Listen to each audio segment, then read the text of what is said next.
Session 1 database concept.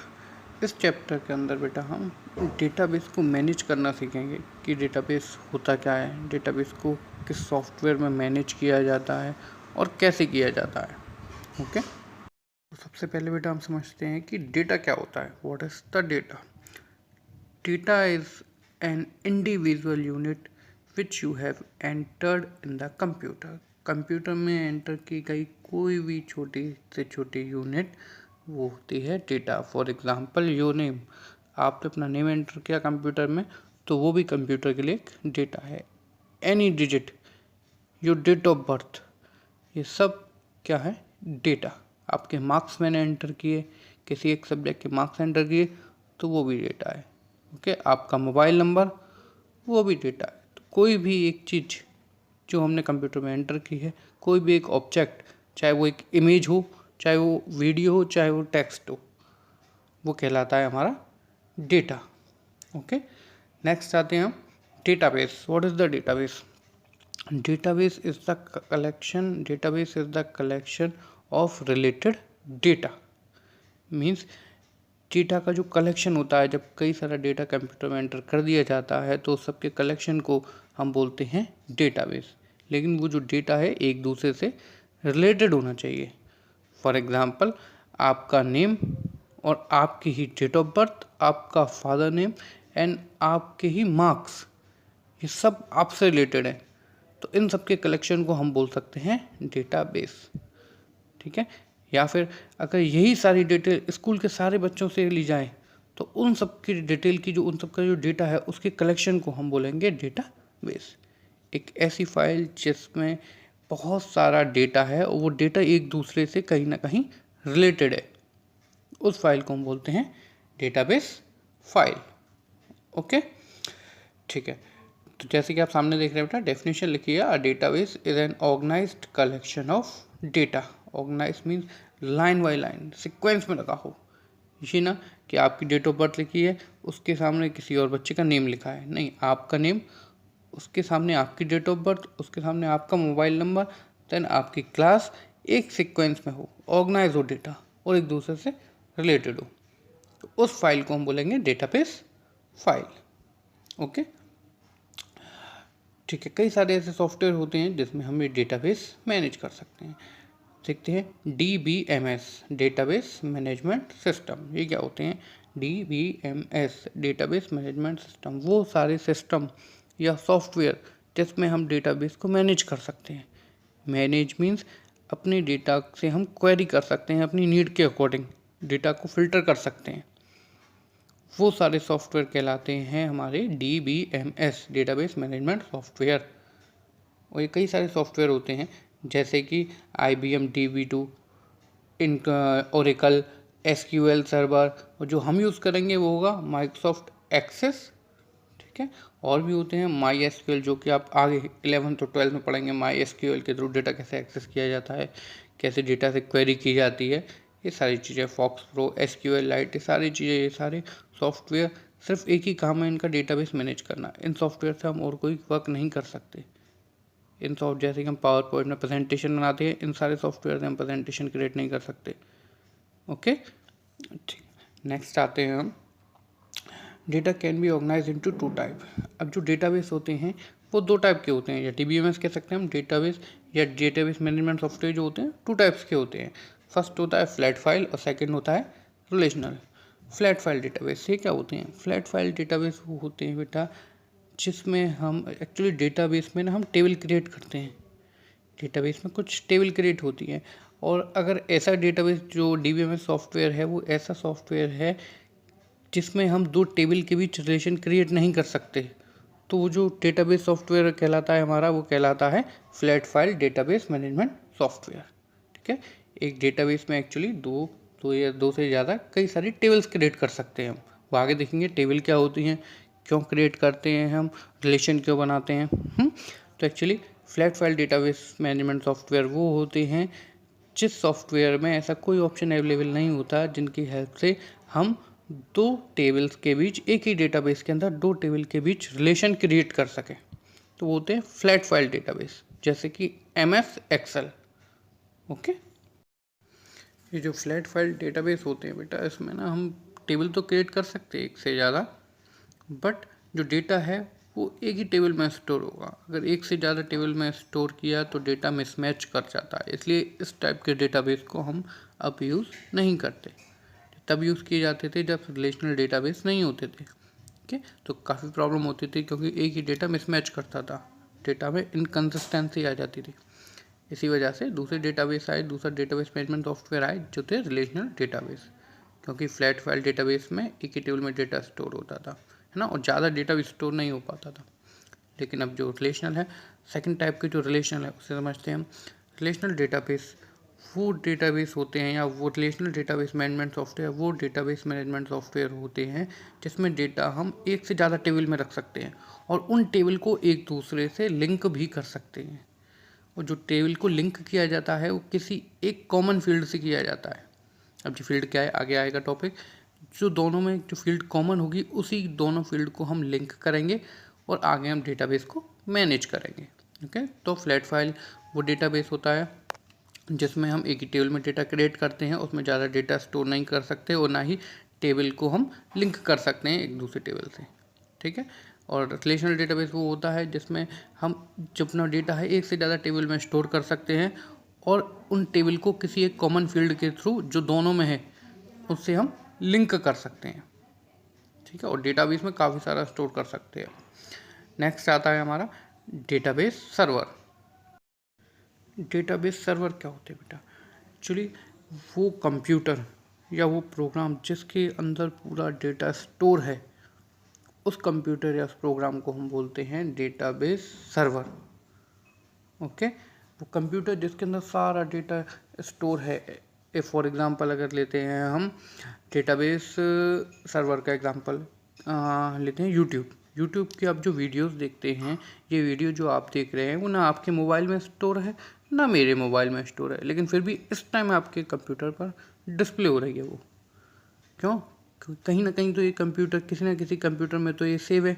अब किस computer में सेव है? ये कंप्यूटर, ये यूट्यूब का जो सर्वर है उस सर्वर में, उस कंप्यूटर में सेव है। और उस कंप्यूटर जिसमें ये वीडियो सेव है उसे हम बोलते हैं डेटाबेस सर्वर। जब भी आपको ये वीडियो चाहिए होती है आप इस वीडियो को तुरंत एक्सेस कर लेते हैं, ठीक है। कैसे? इसका URL एंटर करके या सर्च करके। कहाँ सर्च करते हैं आप? यूट्यूब के सर्वर पे। जैसे ही अगर आपको ये वीडियो देखनी है तो आपको पहले यूट्यूब वेबसाइट या यूट्यूब एप्लीकेशन ओपन करनी पड़ती है ना। उससे क्या होता है, आप सीधे यूट्यूब के सर्वर से कनेक्ट हो जाते हैं, डेटाबेस सर्वर से। अब उस सर्वर में जो भी वीडियो आप उनमें से कोई भी देख सकते हैं, बस आपको उससे रिलेटेड इन्फॉर्मेशन देनी होती है। वो सर्वर उससे रिलेटेड जो इन्फॉर्मेशन होती है उसे सर्च करता है जो आपने टाइप किया है, और उसके अकॉर्डिंग जो वीडियो मैच करती है वो आपको सामने लाकर डिस्प्ले कर देता है ना। तो वो कंप्यूटर या वो प्रोग्राम जिसमें डेटाबेस मैनेज होता है। अब ये वीडियो क्या है? ये भी एक डेटा है, मैंने बताया था एग्जाम्पल है। जो उस यूट्यूब है उसके लिए डेटा है। आपने सेंड की एक वीडियो, आपने अपलोड की, मैंने भी अपलोड की, कई सारे लोग होते हैं यूट्यूब पर वीडियो अपलोड करते हैं, तो ये यूट्यूब के लिए सब एक डेटा है। इस डेटा को ऐड करके वो अपना एक डेटाबेस क्रिएट कर लेता है, ठीक है। और डेटाबेस के अकॉर्डिंग ही वो अपने डेटाबेस मेन सर्वर को मैनेज करता है। उसको मैनेज करने के लिए वो कौन सा सॉफ्टवेयर यूज़ करता होगा? कोई ना कोई डेटाबेस मैनेजमेंट सॉफ्टवेयर यूज़ करता होगा। वो कोई भी हो सकता है, SQLite भी हो सकता है, MySQL भी हो सकता है, Oracle भी हो सकता है, कोई भी हो सकता है। लेकिन MyAccess नहीं होता जो हम पढ़ेंगे, क्योंकि ये मीडियम लेवल के ऑर्गेनाइजेशन यूज़ करती है। इसमें सिक्योरिटी इतनी नहीं होती, इसमें बड़ा डेटाबेस हम मैनेज नहीं कर सकते MS Access में, ठीक है। तो उसके लिए बड़े डेटाबेस के लिए MySQL या फिर Oracle यूज़ किया जाता है, ठीक है, जिसे हम ODBC भी बोलते हैं शॉर्ट में, Oracle को। ओके, तो डेटाबेस सर्वर समझ में आ गया होगा। वो कंप्यूटर इसमें सारा डेटाबेस रखा जाता है। कोई भी कंपनी, फॉर एग्जाम्पल अपने स्कूल का एग्जांपल ले लें तो जो यतीन सर का कंप्यूटर है उसमें आप सबके कंप्यूटर सबकी इन्फॉर्मेशन सेव है। आपका डेट ऑफ बर्थ, आपका मोबाइल नंबर, आपका नेम, पूरी इन्फॉर्मेशन सेव है ना।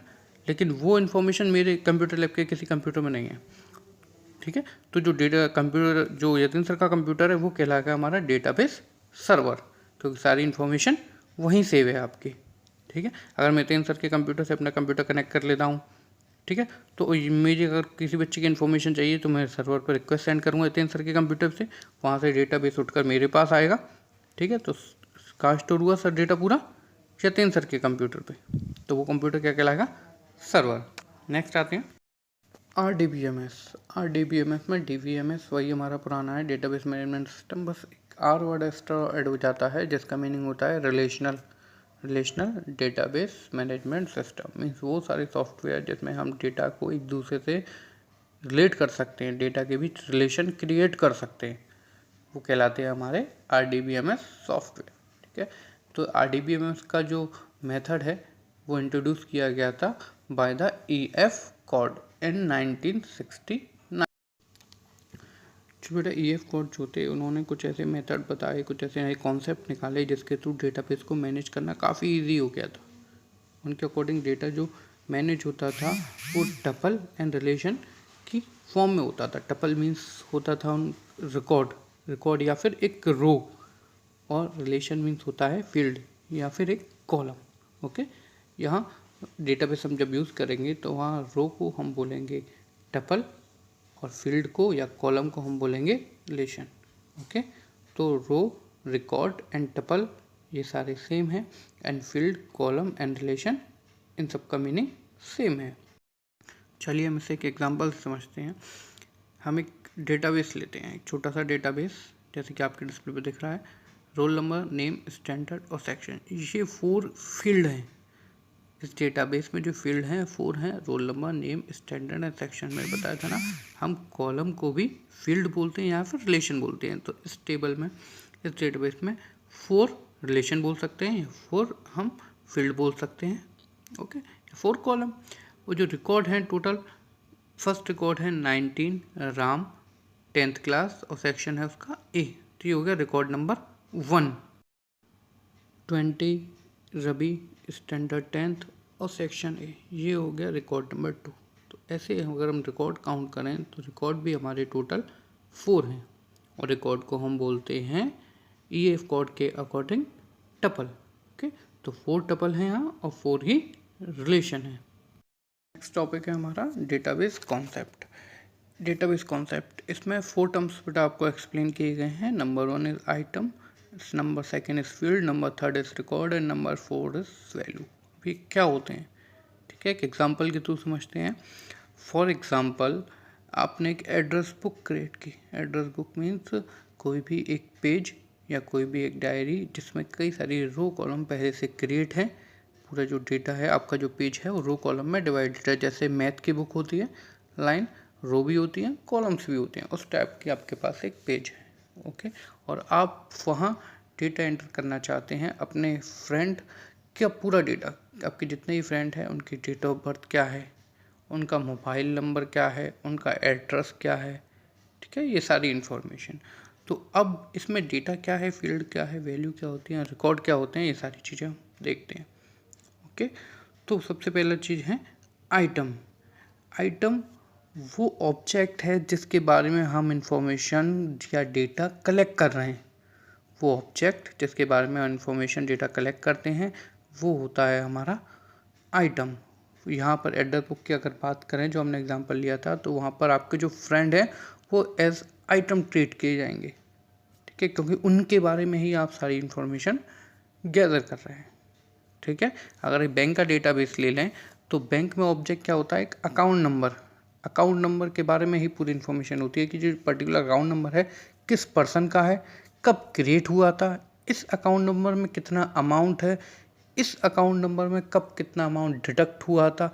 तो सारी इन्फॉर्मेशन किससे रिलेटेड होती है, उस अकाउंट नंबर से। ठीक है, तो अकाउंट नंबर हो गया यहाँ हमारा आइटम। नेक्स्ट आता है हमारा फील्ड। फील्ड वो पर्टिकुलर इन्फॉर्मेशंस होती हैं जो हम अपने डेटाबेस में एंटर करते हैं। फॉर एग्जांपल, अगर एड्रेस बुक वाला एग्जांपल लें तो किसी का बर्थडे, आपके फ्रेंड जो है उसका बर्थडे एक फील्ड है। सेकंड फील्ड उसका मोबाइल नंबर, ठीक है, ये सारी इन्फॉर्मेशन जो आप ले रहे हैं, ठीक है, ये होती है हमारी फील्ड। ठीक है, उसका एड्रेस, ये हो गया हमारा फील्ड। ठीक है, और आइटम क्या था, वो पर्टिकुलर ऑब्जेक्ट जिसके बारे में ये सारी इन्फॉर्मेशन ले रहे हैं वो हमारा आइटम है, और जो इन्फॉर्मेशन ले रहे हैं वो हमारी फील्ड है। ठीक है, थर्ड है आता है हमारा रिकॉर्ड। रिकॉर्ड एक हॉरिजॉन्टल रो होती है जिसमें किसी एक पर्टिकुलर आइटम के बारे में इन्फॉर्मेशन होती है। सारी इन्फॉर्मेशन जो भी हमारे पास है वो सारी इन्फॉर्मेशन किसी एक पर्टिकुलर के बारे में, पर्टिकुलर ऑब्जेक्ट के बारे में, उस रो को हम बोलते हैं रिकॉर्ड। फॉर एग्जांपल आपने एक फ्रेंड को कॉल किया, ठीक है, फ्रेंड को कॉल करके पूछा उसका एड्रेस क्या है और उसका डेट ऑफ बर्थ क्या है। तो आपके पास उसका मोबाइल नंबर है ही, एड्रेस है और अब उसका डेट ऑफ बर्थ भी है। तो ये जो पूरी रिकॉर्ड है एक आइटम की, ठीक है ना, इसको हम बोलेंगे रिकॉर्ड। तो आपके पास वन रिकॉर्ड आपका रेडी हो गया। आपके पास आपका जो फर्स्ट फ्रेंड था उसकी पूरी इन्फॉर्मेशन आपके पास आ चुकी है, जो भी आप लेना चाहते हैं, तो वन रिकॉर्ड आपका रेडी हो गया। ओके, नेक्स्ट आता है वैल्यू। वैल्यू एक्चुअली वो टेस्ट होता है, जो अमाउंट होता है, वो इन्फॉर्मेशन जो आप पर्टिकुलर उसमें एंटर कर रहे हैं। फॉर एग्जांपल आपके फ्रेंड की डेट ऑफ बर्थ, तो जो डेट है वो हो गई आपकी वैल्यू। आपके फ्रेंड की डेट ऑफ बर्थ वो एक वैल्यू है। आपके किसी भी फ्रेंड का एड्रेस, जो एड्रेस है पर्टिकुलर, वो एड्रेस एक वैल्यू है। ओके, तो डेटाबेस के जो कॉन्सेप्ट हैं 4 हैं यहाँ: item, field, record and value. ये सब आपको आई थिंक क्लियर हो चुके होंगे। अगर क्लियर नहीं है तो आप कमेंट बॉक्स में मुझसे दोबारा डिस्कस कर सकते हैं, पूछ सकते हैं ये चीज़। ओके, तो नेक्स्ट आते हैं हम। तो जब हम डेटाबेस क्रिएट करते हैं तो हमें एक बात का ध्यान रखना सबसे ज़्यादा ज़रूरी है कि जो हमारा डेटाबेस हो या जो टेबल हमने क्रिएट की है उसमें यूनिकनेस का फीचर ज़रूर होना चाहिए। अगर नहीं होगा तो हो सकता है आगे जाकर डेटाबेस में प्रॉब्लम हो, कन्फ्यूज़न हो। फॉर एग्ज़ाम्पल, अगर आपके अटेंडेंस रजिस्टर में आपको रोल नंबर असाइन नहीं की जाए तो अटेंडेंस बोलने में हो सकता है कन्फ्यूज़न हो और किसी और की अटेंडेंस कोई और बोल दे, है ना। हो सकता है कि अगर सेम नाम से 2 स्टूडेंट है क्लास में और किसी की अटेंडेंस बोली जाती है तो हो सकता है दूसरा वाला अटेंडेंस बोल दे क्योंकि उसका भी वही नेम है। इसीलिए क्लास के अटेंडेंस रजिस्टर में आपको रोल नंबर असाइन किए जाते हैं ताकि हर स्टूडेंट को एक यूनिकनेस आइडेंटिटी दी जाए, यूनिक आईडी दी जाए और कन्फ्यूज़न ना हो। ओके, तो कंप्यूटर में भी जब डेटाबेस क्रिएट किए जाते हैं तो हर रिकॉर्ड को एक यूनिक आईडी देना ज़रूरी होता है ताकि एक्सीडेंटली अगर हम किसी बच्चे का डेटा डिलीट कर रहे हैं या कोई भी एक रिकॉर्ड डिलीट कर रहे हैं तो वही जो रिकॉर्ड है वह डिलीट हो, कोई और रिकॉर्ड डिलीट ना हो जाए। अगर चेंज कर रहे हैं हम किसी एक रिकॉर्ड में तो उसी रिकॉर्ड में चेंज हो और किसी रिकॉर्ड में चेंज ना हो जाए। ठीक है, तो उसके लिए यूनिकनेस जो होता है वो काफ़ी ज़रूरी होता है डेटाबेस के अंदर।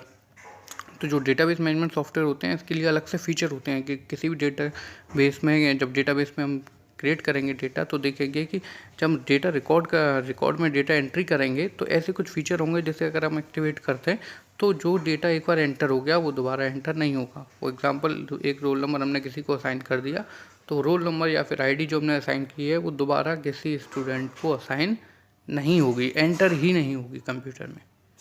ठीक है, यहाँ एग्जांपल के लिए देखिए 2 टेबल दिए आपको। जो फर्स्ट टेबल है उसमें 3 फील्ड है: नेम, स्टैंडर्ड एंड सेक्शन। तो नेम में 2 स्टूडेंट के नेम हो सकता है सेम है, जैसे है भी यहाँ पर रवि एंड रवि। तो अगर मैं रवि का डेटा डिलीट करना चाहता हूँ, कंप्यूटर को इंस्ट्रक्शन देता हूँ रवि का डेटा डिलीट करने के लिए, तो वो दोनों का डिलीट कर देगा, या एडिट करने के लिए देता हूँ तो दोनों का एडिट कर देगा, क्लास या सेक्शन जो भी हम एडिट करते हैं, जो कि गलत है। हमें तो किसी एक रवि का करना था तो उसके लिए हम क्या करते हैं, इस डेटाबेस में एक फील्ड और ऐड कर देते हैं रोल नंबर नेम से। वो जो फील्ड होगी वो हर रिकॉर्ड के लिए यूनिक होनी चाहिए ताकि अगर हम रवि का, जिसका रोल नंबर 20 है, उसका डेटा चेंज करना चाहते हैं तो उसी का डेटा हो। जो हम चेंजेस करेंगे वो अकॉर्डिंग टू रोल नंबर करेंगे। पहले हम चेक करेंगे रवि का रोल नंबर क्या है, फिर उसमें चेंज करेंगे। ओके, तो इससे होगा क्या कि हम जिस रवि का डेटा डिलीट या एडिट करना चाहते हैं सिर्फ उसी रवि का डेटा डिलीट या एडिट होगा, दूसरे रवि के डेटा में कोई भी चेंजेस नहीं होंगे। ठीक है, इसीलिए हर डेटाबेस में यूनिकनेस होना ज़रूरी है। एक्सरसाइज में यहाँ कुछ एक्टिविटीज़ दी हुई हैं, आप इन एक्टिविटीज़ को ट्राई कर सकते हैं और अगर कोई प्रॉब्लम आती है तो मुझसे आप डिस्कस कर सकते हैं ग्रुप्स में। ओके, इसके बाद कुछ आते हैं हमारे क्वेश्चन आंसर एंड असेसमेंट। ये आपको अपनी नोटबुक में करने हैं, आप चाहे तो इसका स्क्रीनशॉट ले सकते हैं। ओके, तो आज के लिए हम इतना ही इस चैप्टर को कंप्लीट करते हैं। नेक्स्ट चैप्टर नेक्स्ट क्लासेस में स्टार्ट करेंगे। Thank you very much.